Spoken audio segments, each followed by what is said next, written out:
So as we near the start of the Democratic convention next week, we have 5 things you need to know about Kamala Harris. Before we begin, one last look at how this was presented to America by the New York Times. Breaking news, Senator Kamala Harris of California is Joe Biden's pick for vice president, a pragmatic moderate. She's the first black woman on a major party ticket.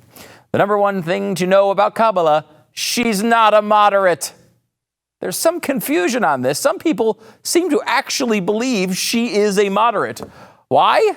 Well, you could argue that she's a moderate if she's a resident of the Soviet Union. She's right in the middle of the pack of Soviet citizens. Basically, what this means is she's a moderate compared to like AOC or Bernie Sanders and Elizabeth Warren.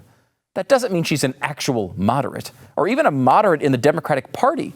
She's far to the left of even the Democrats.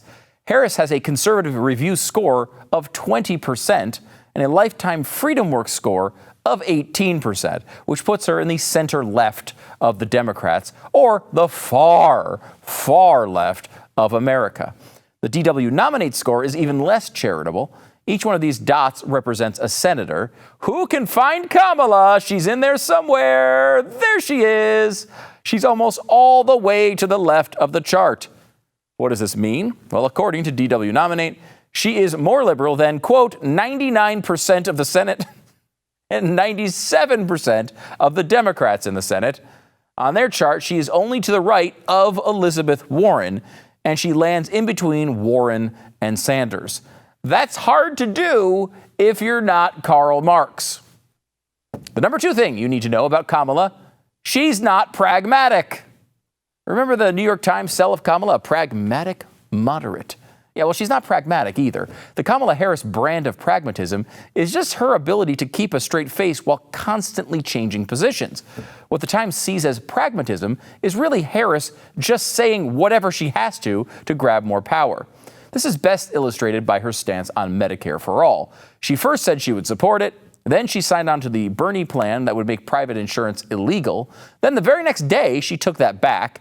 Then she said she was going to a transitional plan before the final switch to an all-government system. Then she was back again to allowing private insurance. It didn't make any sense, which led to a headline from New York Magazine, yes, New York Magazine, entitled, Kamala Harris's Medicare for All plan makes no sense.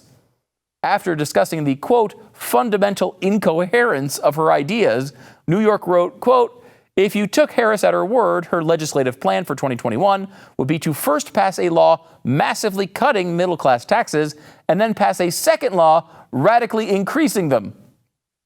Makes perfect sense. The third thing you need to know about Kamala, she's not on the ticket to help with the black vote. This is a fundamental misunderstanding of the pick. It's true that a lot of activists were demanding Biden pick a black woman to be his VP, and it's possible he basically caved to that pressure as part of this pick. But that's different than thinking Kamala will help with the black vote. Here's the thing. Joe Biden doesn't need any help with black voters. He was Barack Obama's vice president, and the only reason he's the nominee this time is because he was rescued by black voters in South Carolina. This is the exact opposite of Kamala Harris. In a November 2019 poll, when she was still in the race, she was a black candidate in a majority black primary, and she was at 4% among black voters. 4%. You know what she had among white voters? 4%. This is obviously way behind Biden with black voters, who was at 44%, but it was also behind Bernie Sanders at 8%, Elizabeth Warren at 10%, and freaking Tom Steyer at 10%. The whitest white guy in the universe had 2.5 times the support of black voters than Kamala Harris. The only conclusion, black voters don't really like Kamala Harris all that much. The fourth thing you need to know about Kamala Harris, she's in it for the money.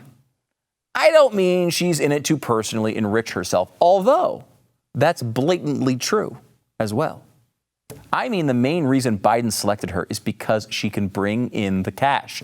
At one point in the campaign, she had twice the amount of Clinton-Obama bigwig donors as anyone else in the race. She has a big bank of cash in California, and unlike Elizabeth Warren, she can raise big money from big tech because she's not threatening to break them up all the time. Biden, on the other hand, is notoriously horrible at raising money. Maybe that's because people don't want to donate to a guy who is drooling on their checkbooks. But Kamala isn't like Warren or Sanders, always complaining about millionaires and billionaires.